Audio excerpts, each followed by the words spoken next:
हम सबको अपने अपने हिस्से की लड़ाई लड़नी पड़ेगी। किसी एक आदमी का जिम्मेदारी नहीं है इस देश का विकास, इस क्षेत्र का विकास।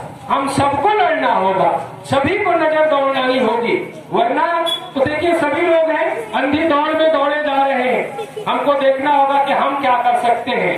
अधिकार तो है हमारे पास, जब हमारा संविधान ने हमको आपको अधिकार दिए हैं तो हमारे कर्तव्य भी बताए हैं उसने कि हमें अधिकार तो है, हमारी भी कुछ जिम्मेदारियां हैं, हमारे भी कुछ कर्तव्य हैं, हमें उन कर्तव्यों का भी पालन करना पड़ेगा।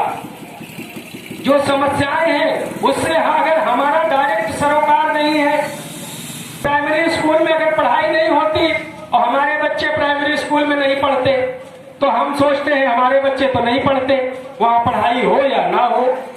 जिस तरफ सड़क से हमें जाना नहीं है वो सड़क टूट जाए, कोई मतलब नहीं है।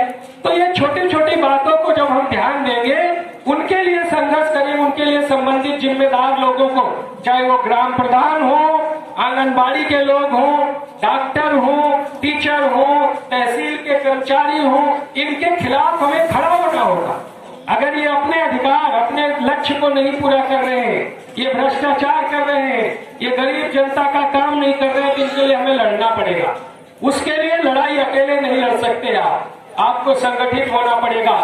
अपने आपस की छोटी छोटी कमियों को दूर करना पड़ेगा, ईर्ष्या द्वेष को दूर करना पड़ेगा। मिलजुल कर गांव की तरक्की में, समाज की तरक्की में, देश की तरक्की में हमको आपको आगे बढ़ना पड़ेगा। बाकी राजनीति है, राजनीति करते रहेंगे तो अभी तक करते आए हैं। ऐसा नहीं है कि चुनाव पहली बार होगा, विधायक भी बने हैं, सांसद भी बने हैं, मंत्री भी बनते हैं, लेकिन हमारा क्षेत्र तो वैसे क्या वैसा ही है।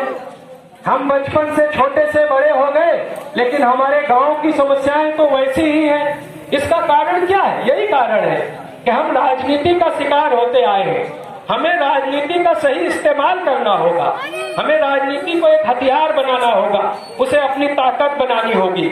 आज राजनीति एक गंदा शब्द हो गया है। आप देखते हैं पढ़े लिखे लोग जो अपने बच्चों को इस क्षेत्र में नहीं लाना चाहते, चले राजनीति बहुत गंदी चीज है, क्योंकि इसका ऐसा रूप बना दिया गया है। उस पे बदलना पड़ेगा हमको, आपको इसकी परिभाषा बदलनी पड़ेगी। ये कोई लोगों के शोषण करने का जरिया नहीं है, ये लोगों के विकास का जरिया है। आज राजनीति कमाई का जरिया बना लिया गया है, राजनीति को एक व्यवसाय बना लिया गया है। हमको आपको इसे सेवा का जरिया बनाना पड़ेगा। धन बल की जो राजनीति है उसको सेवा की राजनीति में बदलना पड़ेगा। आपको ये देखना होगा कि आपके बीच में, आपके साथ संघर्ष करने के लिए कौन भाई खड़े हैं, चाहे वो चुनाव में खड़े हों, चाहे वो काम करने के उद्देश्य से खड़े हों। अगर आप देखेंगे उनकी ताकत क्या है, उनके पास पैसा कितना है, उनके पास गाड़ी घोड़ा कितना है, तो आप यकीन मानिए फिर देश ऐसे ही चलता रहेगा, शिक्षा व्यवस्था ऐसे ही बदहाल रहेगी। आज एक गरीब आदमी, मजदूर आदमी अपना इलाज नहीं करा सकता, अपने बच्चों को अच्छी शिक्षा नहीं दे सकता। किसानों के क्या हाल है, मजदूरों के क्या हाल है, युवाओं के क्या हाल है, ये हमको आपको पता नहीं चलता।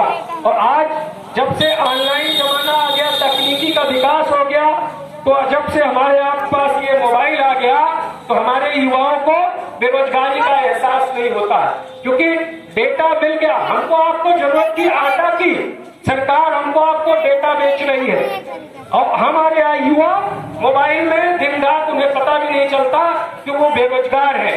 ये बेरोजगारी का उन्हें एहसास नहीं होता।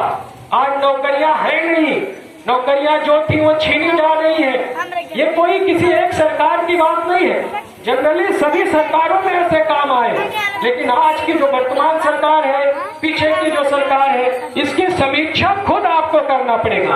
आपको खुद तुलना करना पड़ेगा कि आपके लिए किसने काम किया।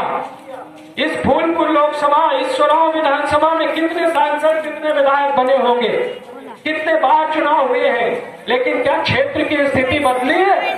नहीं बदली है।